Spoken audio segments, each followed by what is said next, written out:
ఈరోజు 30 days 30 concept సిరీస్లో second concept Java features తెలుసుకుందాము.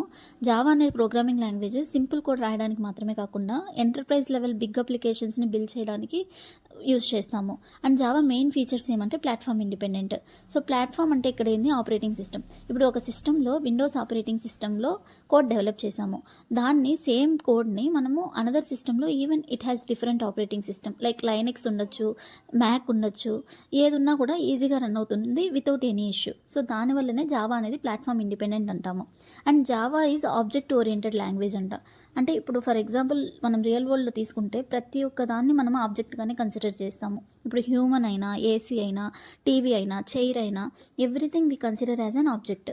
So classes and objects use చేసి రియల్ వరల్డ్ ప్రాబ్లమ్స్ని మనం ఈజీగా సాల్వ్ చేయొచ్చు. అండ్ జావా ఈజ్ సెక్యూర్ అంటే ఇక్కడ మనకి ఎలాంటి పాయింటర్స్ లేవు జావాలో. అండ్ డైరెక్ట్ మెమరీ యాక్సెస్ కూడా ఇవ్వము. అండ్ ఆల్సో ఇక్కడ జావా అనేది హై లెవెల్ లాంగ్వేజ్ నుంచి మనము బైట్ కోడ్గా కన్వర్ట్ చేస్తాము.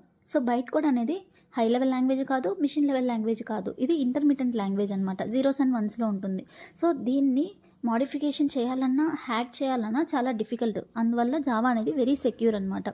నెక్స్ట్ జావా అనేది రోబస్ట్ అన్నాం. సో రోబస్ట్ అంటే ఏంది? స్ట్రాంగ్ అనే అర్థం. సో జావాలో మనకు స్ట్రాంగ్ ఎర్రర్ హ్యాండ్లింగ్ ఉంటుంది. And also automatic garbage collection వల్ల అప్లికేషన్ క్రాషెస్ అనేది చాలా తక్కువ ఉంటుంది. And Java is multi threaded అన్నాము. సో మల్టీ థ్రెడెడ్ అంటే మల్టిపుల్ థ్రెడ్స్ యూజ్ చేసి మల్టిపుల్ టాస్క్స్ని ఒకేసారి చేయగలుగుతుంది. ఫర్ ఎగ్జాంపుల్ ఇప్పుడు వీడియోని మనం ప్లే చేస్తున్నాము and also at the same time download కూడా చేస్తాం. Same time both the tasks అనేది పర్ఫామ్ అవుతున్నాయి అన్నమాట.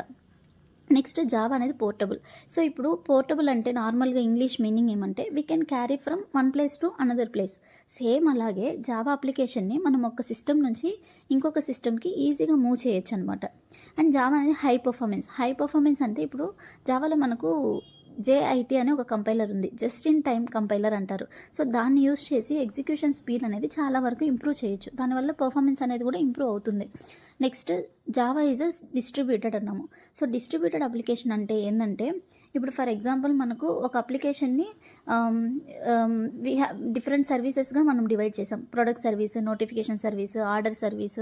సో ఒక్కొక్క సర్వీస్ ఒక్కొక్క సర్వర్లో రన్ అవుతా ఉంది. సో ఈ సర్వర్స్ అన్నీ ఎలా కమ్యూనికేట్ అవుతాయి? Over network. సో నెట్వర్క్ ద్వారా కమ్యూనికేట్ అయ్యే అప్లికేషన్ బిల్డ్ చేయడానికి మనం జావాని యూజ్ చేసాం.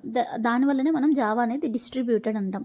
అండ్ జావా అనేది డైనమిక్ కానీ ఎందుకన్నామంటే రన్ టైంలోనే క్లాసెస్ లోడ్ అవ్వడం కానీ, మెమరీ అలొకేషన్ కానీ అన్ని రన్ టైంలోనే జరుగుతాయి. దానివల్ల ప్రోగ్రామ్ అనేది చాలా ఫ్లెక్సిబుల్గా ఉంటుంది.